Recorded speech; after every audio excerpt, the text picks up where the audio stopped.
क्या आप इस बार की गर्मियों की छुट्टियों में इंटरनेशनल वेकेशन प्लान करने वाले हैं? तो आपके लिए कुछ इंपॉर्टेंट टिप्स हैं जो कि आपको फॉलो करनी चाहिए अगर आप वीज़ाज़ के लिए अप्लाई करने वाले हैं। सबसे पहली चीज़ जो आपको पता होनी चाहिए कि आप अपने ट्रैवल डेट से कितना पहले वीज़ा के लिए आपको अप्लाई करना चाहिए। हालाँकि अगर आप देखें तो आप अपने ट्रैवल के लिए जब होटल्स की पहले से एडवांस बुकिंग करते हैं, फ़्लाइट्स की एडवांस बुकिंग करते हैं जिससे कि आपको चीपर डील्स पड़ जाएँ, तो ऐसे में आपको अपने वीज़ाज़ के लिए भी एडवांस में ही अप्लाई करना चाहिए। क्योंकि बहुत सारी कंट्रीज़ अब एप्लीकेशंस जो कि 3 महीने पहले हो जाएँ आपके ट्रैवल से, वो भी एक्सेप्ट कर लेती हैं। शेंगन वीज़ा के लेटेस्ट कोड के हिसाब से अगर आप देखें तो आपको 6 महीने पहले अपने ट्रैवल डेट से भी अगर आप उसके लिए वीज़ा अप्लाई करें तो भी वो आपके लिए एक्सेप्टेबल होता है और उसमें आपका वीज़ा प्रोसेस हो सकता है। अब ये भी जानना ज़रूरी है कि एक टिपिकल टर्न अराउंड टाइमलाइन क्या होती है वीज़ा पाने के लिए किसी भी कंट्री के लिए। अब ऐसे में हर कंट्री के लिए एक डिफरेंट टाइमलाइन होता है जो वो फॉलो करते हैं वीज़ा प्रोसेसिंग के लिए,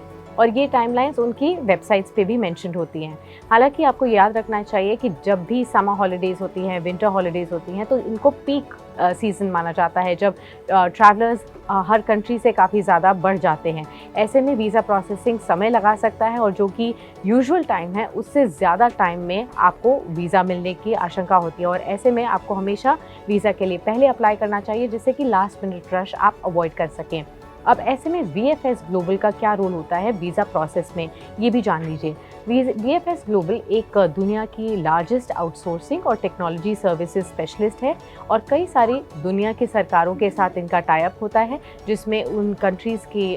सभी कस्टमर्स को, एप्लीकेंट्स को वीज़ा प्रोवाइड करने में ये मदद करती है। VFS ग्लोबल प्रोवाइड करती है आपको अपॉइंटमेंट्स एक ट्रांसपेरेंट मेथड के थ्रू और एक सिक्योर अपॉइंटमेंट मैनेजमेंट सिस्टम के तहत भी, जिसमें first come first serve basis के तहत आपको ये अपॉइंटमेंट्स मिल जाती हैं। अब ये अपॉइंटमेंट्स बिल्कुल फ्री होती हैं और इसके लिए VFS ग्लोबल आपको किसी तरीके के चार्जेस या एडिशनल पेमेंट आपको नहीं चार्ज करते। हालांकि एप्लीकेंट्स को ये भी जानना ज़रूरी है कि ऐसी कई सारी फ्रॉडुलेंट एक्टिविटीज़ हो रही हैं जिसमें सिर्फ आपकी VFS ग्लोबल के साथ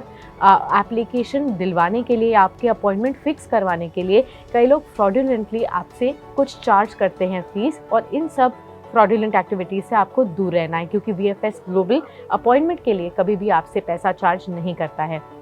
अब अगर आप डॉक्यूमेंट्स को भी लेकर अक्सर कंफ्यूज रहते हैं कि किसी भी कंट्री के लिए वीज़ा अगर आपको अप्लाई करना है तो किस तरीके के डॉक्यूमेंट्स आपको सबमिट करने चाहिए, तो ये भी जानना आपके लिए ज़रूरी है कि एक चेकलिस्ट होती है डॉक्यूमेंट्स की जो कि हर कंट्री के लिए रिक्वायर्ड होती है वीज़ा एप्लीकेशंस के लिए, और ये VFS ग्लोबल की वेबसाइट पर भी डेफिनेटली मेंशन्ड होती है। हालांकि आपको एक चेकलिस्ट के साथ जो कि उसका प्रिंट आउट हो, अपने डॉक्यूमेंट्स जो भी आपको देने हो उनका प्रिंट आउट्स हो आपके पास, और साथ ही में आपके पास जो भी एप्लीकेशन का फॉर्म है वो भी ड्यूली फिल्ड एक साथ होना चाहिए जब आप इसके लिए अप्लाई करें। हालांकि इसके अलावा भी एक और बहुत ही ज़रूरी बात है, वो ये है कि आप अपने पासपोर्ट की वैलिडिटी भी ज़रूर चेक कर लीजिए क्योंकि बहुत सारे देश ये भी जानना चाहते हैं कि जब आप उनके कंट्री में ट्रैवल कर रहे हों तो आपकी ट्रैवल की रिटर्न डेट के बाद भी आपका पासपोर्ट 6 महीने तक वैलिड रहना चाहिए। तो इन सब ज़रूरी बातों का ख्याल रखें ताकि इस बार 2023 में जब आप ट्रैवल कर रहे हों और वीज़ा के लिए अप्लाई करें तो आपको दिक्कतों का सामना ना करना पड़े।